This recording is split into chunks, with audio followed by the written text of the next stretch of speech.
Hi, welcome to my channel. My name is Tamara, and today I'm going to talk about YouTube shopping strategies. I am going to be talking about how YouTube can help you, YouTube reviews and YouTube beauty community can help you find some wonderful products that you just absolutely love and are happy to have. And conversely, how YouTube can influence you to make impulse, regretful decisions, regretful purchases, wastes of money. I have done both. I have over the years purchased quite a few cosmetics that I sincerely regretted. So how I'm going to approach this is I'm going to talk about I'm going to start with a couple of epic YouTube purchasing failures and what I have learned from those. And of course, we learn the most from our failures. And then I'll end with a couple of wonderful cosmetics that I am so happy to have in my toolkit that I would have never found without YouTube. And then I'm going to summarize with what I have learned, my shopping strategies, or my strategies on how I do use YouTube to help me make smart purchasing decisions and to help me hopefully avoid epic failures, waste of money, and heartbreak. Okay, so let's get started. I said I was going to start with the fails. So I was mesmerized by Angie Hot and Flashy and her foundation reviews. She does detailed, comprehensive, analytical foundation reviews, and I just was watching and mesmerized week after week, month after month, and then one day she found her Holy Grail, the best of the best. And if Angie said it was the Holy Grail, best of the best, it had to be great, right?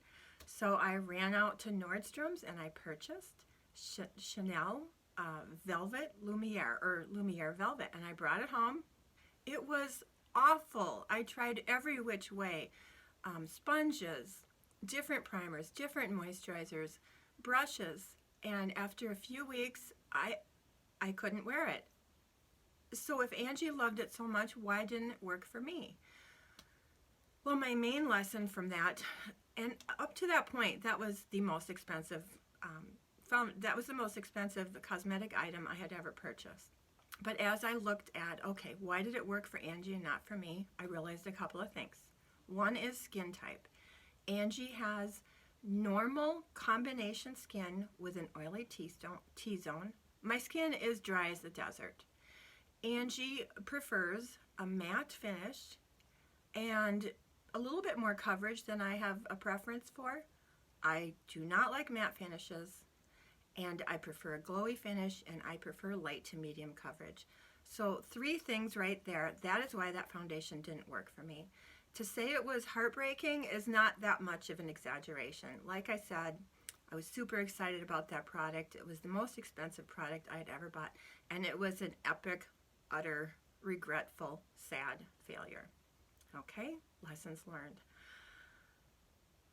My second epic fail was actually a little bit more recently, and one would have hoped that in the 4 or 5 years since I've been watching YouTube, I had learned enough to prevent another epic failure of this magnitude. But no, I got caught up in the hype. When a product is first released and everybody is reviewing it and just so many people are loving it, this is going to be an unpopular opinion. My most recent epic fail is the Urban Decay Honey. Everybody loves this eyeshadow palette. It is a beautiful palette. It is neutral. It has a wonderful formula. It does not look good on me. What I failed to take into account is, especially since I have grown out my gray hair, warm colors do not look good on me. I like neutral colors, and that's one of the reasons I purchased this. I'd never owned a larger naked Urban Decay Naked palette. I only have that small Naked 2 palette. And I got caught up in the hype. And the third mistake I made was, as I was involved in the hype and watching review after review and seeing beautiful look after beautiful look and actually Tammy's Ageless Beauty. We have very similar eyeshadow technique preferences, very natural looks. She did a beautiful look on it. Shortly thereafter, Ulta announced that they had 10 times points on eyeshadow. Bam. I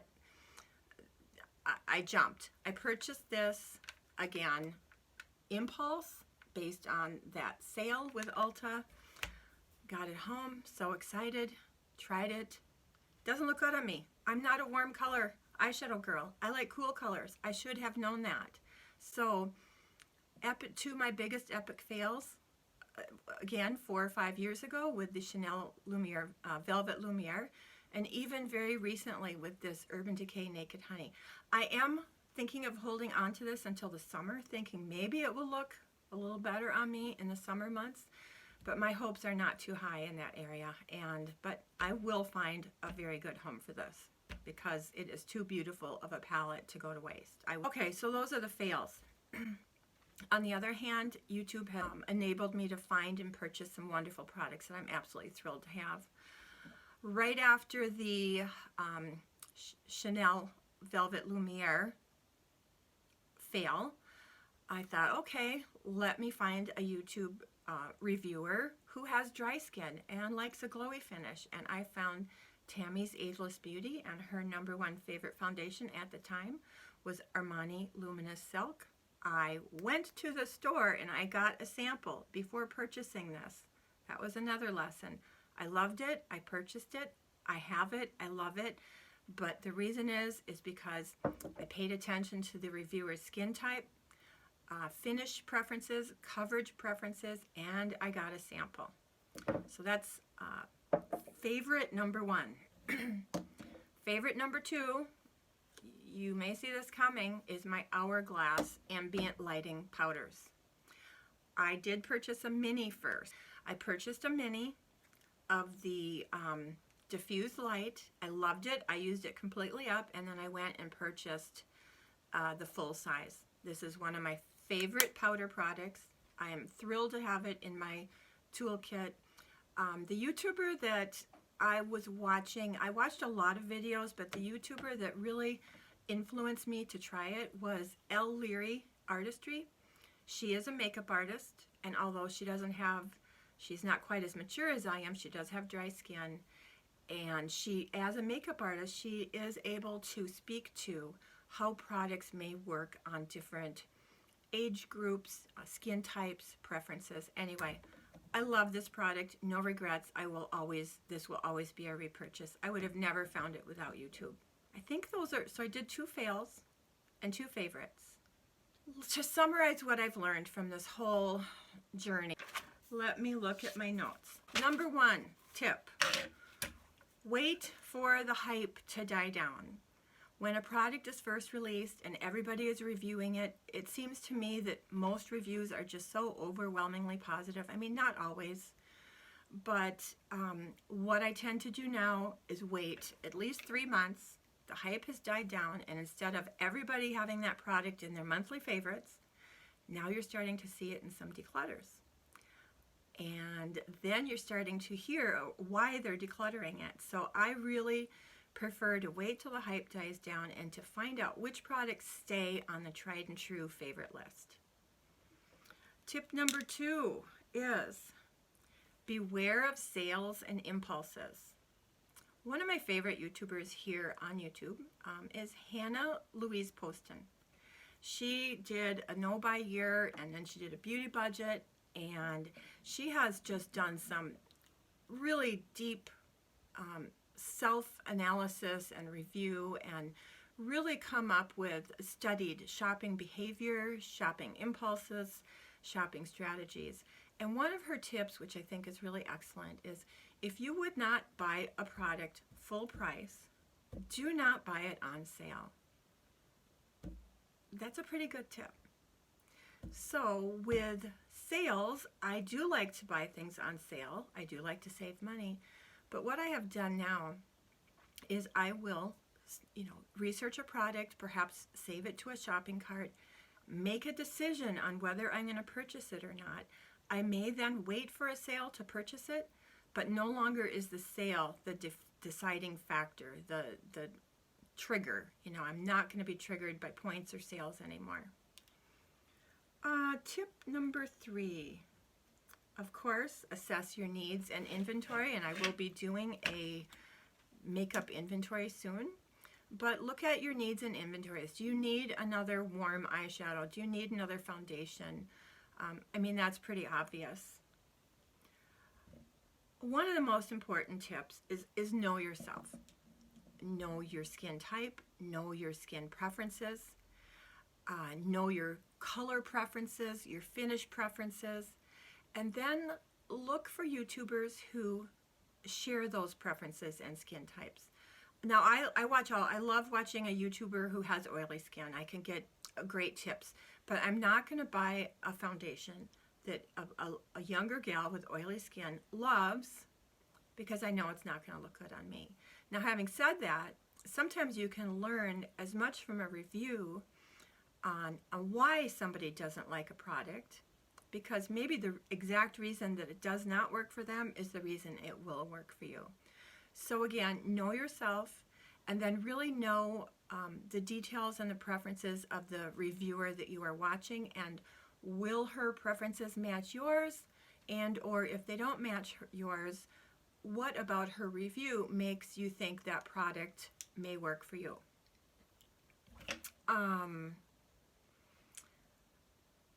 You know, age is not as big of a deciding factor. Yes, I have a special affinity for the mature YouTube community. I mean, obviously we share many skin concerns that are prevalent in our age range.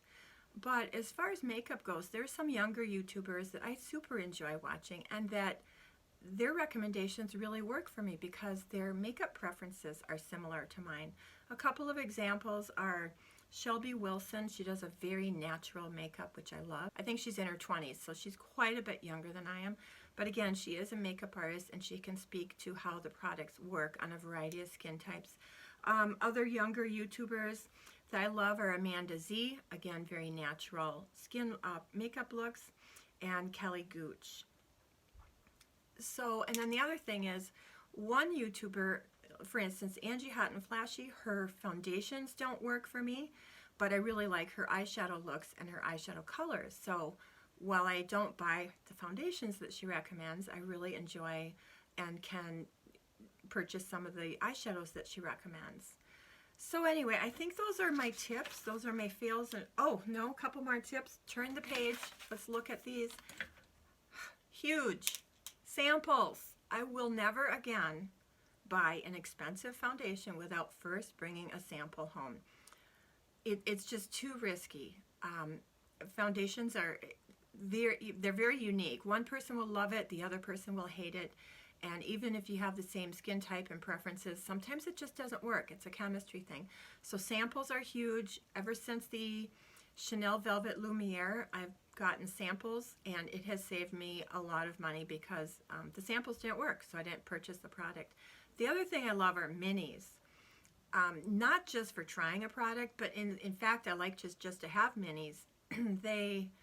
They're small, they're easy to travel with, they do last a long time, and while they may be more expensive per ounce, I still think it's a good value because, again, it lasts a long time. And it has definitely helped me make some better shopping decisions. For instance, I think the Laura Mercier translucent powder, I purchased that in a mini, hated it, was so glad I had not purchased the full price or the full size. So again, samples and minis. And my last tip is in regards to eyeshadow palettes. For some reason, eyeshadow palettes are my weakness, which is strange because I don't like, you know, strong eyeshadow looks. I like a very natural look. For example, Hannah Louise Poston, one of my very favorite YouTubers, much younger, she loves very shimmery, very foiled, very dramatic eyeshadow looks, and they look gorgeous on her, and I love watching her review eyeshadows and put her eyeshadows on. But I will never buy those products because my preferences are completely different. I discovered Sabrina, and Sabrina does some great drugstore dupe videos. And I do not own any Anastasia Beverly Hills eyeshadow palettes. Sabrina did drugstore dupes for Soft Glam and Modern Renaissance. So I was very tempted by those. So I went out and I purchased Wet n Wild, My Glamour Squad, which is supposed to be a dupe for Soft Glam. And I discovered I do not like these colors. I do not like the orange. I don't like the red. They're too dark. That saved me 40 some dollars there. And Modern Renaissance, the iconic Anastasia Beverly Hills eyeshadow that's on everybody's favorite list. I, based on Sabrina's recommendation, went out and purchased Rosé in the Air. Very close color story to Modern Renaissance. Again, in trying this, I realized this color story does not work for me. Too warm, too dark. Now, based on that, you would have thought I would have known better than to purchase this, but it didn't have any oranges or reds, and it had a green in there that I was very intrigued by. Again, try the dupes, especially with eyeshadows. So those are my tips on some strategies on how to use YouTube to help you find products that you absolutely love and enjoy, and how to avoid some shopping decision purchase disasters which will lead to regret and heartbreak. I hope you found this video helpful. I know I wish that I had seen a video like this when I first ventured into the YouTube beauty community. Anyway, thank you for watching. I hope you enjoyed this. I would love it if you would subscribe and join my little YouTube community. Let me know some of your shopping strategies, tips and tricks, faves and fails. You know, we can learn a lot from each other. And anyway, until next time, thanks for watching. Have a wonderful day. Thank you. Bye.